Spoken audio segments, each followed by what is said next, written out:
आपकी सोच पर कब्जा करने के लिए जी उठा है। समझ रहे हैं कि नहीं?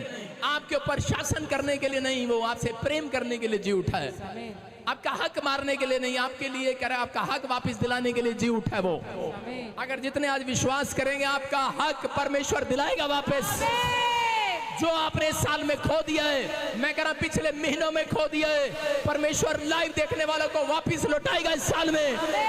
मैं कह रहा हूं आप एक भी जन गवाही के बिना नहीं जाएंगे। आज रात से आपकी तकदीर पलटना स्टार्ट होगी चर्च।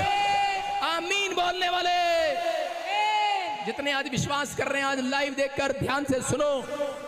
आज से आपके सोचने का नजरिया बदल जाएगा। आज से आपके देखने का नजरिया बदल जाएगा। आज से आपके लोगों का नजरिया बदल जाएगा।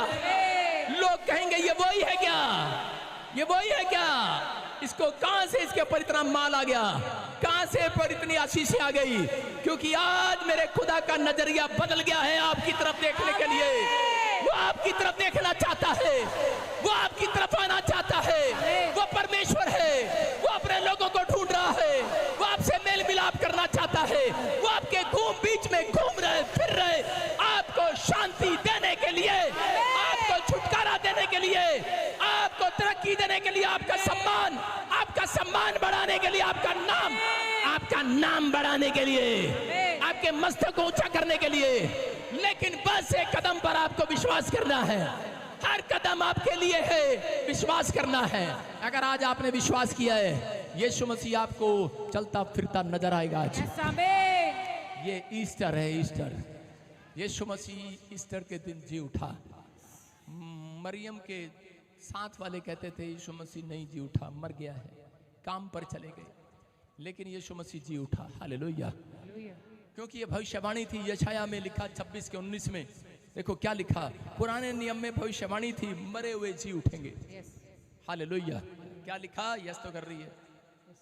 तेरे मरे हुए लोग जीवित होंगे, तेरे मरे हुए लोग जीवित होंगे, मुर्दे उठ खड़े होंगे, मुर्दे उठ खड़े होंगे। सुनो, एक मुर्दा नहीं, कि क्या लिखा? मुर्दे। जितने प्रभु में होकर मरते हैं सब के सब मुर्दे उठ खड़े होंगे। हाँ, क्या लिखा? मरे हुए लोग जीवित होंगे, मुर्दे उठ खड़े होंगे। हे मिट्टी में बसने वालों, हे मिट्टी में बैठने वालों ताजपुर की, जाग जाग कर जय जयकार के नारे लगा दो आज। हालेलुया। आपके काम जी उठने वाले हैं चर्च। करे क्योंकि तेरी ओस ज्योति से उत्पन्न होती है। क्योंकि याद रखना, इसके एक लाइन का, हर लाइन का मतलब है। कहता है जो चाहते हैं कि परमेश्वर मेरी जिंदगी में काम करे, मेरा काम जलाए, तो बाइबल बोलती है, कहता है कि जिसके सिर पर ओस पड़ती है उसके सिर पर ज्योति उत्पन्न होती है। और आप रजाई में मुंह देकर सो रहे होते हैं जब ओस पड़ रही होती है। इसका मतलब भोर के समय जो प्रार्थना कर रहे होते हैं उनके घर पर लाइट आती है खुदा की, यीशु मसीह के नाम में, और पृथ्वी पर मुर्दों को लुटा देगी। याद रखना, विश्वास करने वाले लोग, अगर आपका काम मुर्दा पड़ा है, आपका बच्चा मुर्दा पड़ा है, आपकी कोई चीज मुर्दा पड़ी है, सबसे पहले अपने विश्वास को मुर्दा ना रहने दो। याद रखना, ये वचन इसलिए बता रहा हूं क्योंकि जो विश्वास में मुर्दा पड़े थे, इसलिए परमेश्वर ने भविष्यवाणी किया। उसने कहा मुर्दे जी उठेंगे। और अगर इन्हें विश्वास नहीं है तो कह रहा मैं इंसान को भेजूंगा यीशु मसीह के रूप में, और कह रहा कि वो ज्योति से पैदा होगा, और वो कह रहा कि गुड फ्राइडे के दिन मारा जाएगा, और तीसरे दिन संडे के दिन, ईस्टर के दिन जी उठेगा यीशु मसीह के नाम में। तो वो ये कहानी थी, ये सच्ची कहानी। कह रहे कि ये बुकों की कहानी नहीं है, लेकिन उत्पत्ति 18 के 1-2 को जब हम पढ़ते हैं कि पुराने नियम के अंदर अब्राहम एक जगह पर बैठा था और उसी समय निराश था। जब वो 99 साल का, मैं कह रहा हूं कि 99 साल का था, तो वो तंबू के पास बैठा था, एक धूप में एक पेड़ के पास तंबू लगाकर बैठा था। और उस पेड़ के पीछे जो उसका पेड़ था वो मामरू पेड़ कहलाता था, लेकिन वो बांझ पेड़ था, उसके पत्ते झड़ चुके थे। और उस समय में कहता कि उसने 3 लोग वहां से आते हुए देखे। 3 लोग, देखो ये साइन है। यीशु मसीह जब 3 लोग क्रूस पर चढ़े हुए थे, कितने लोग चढ़े हुए थे?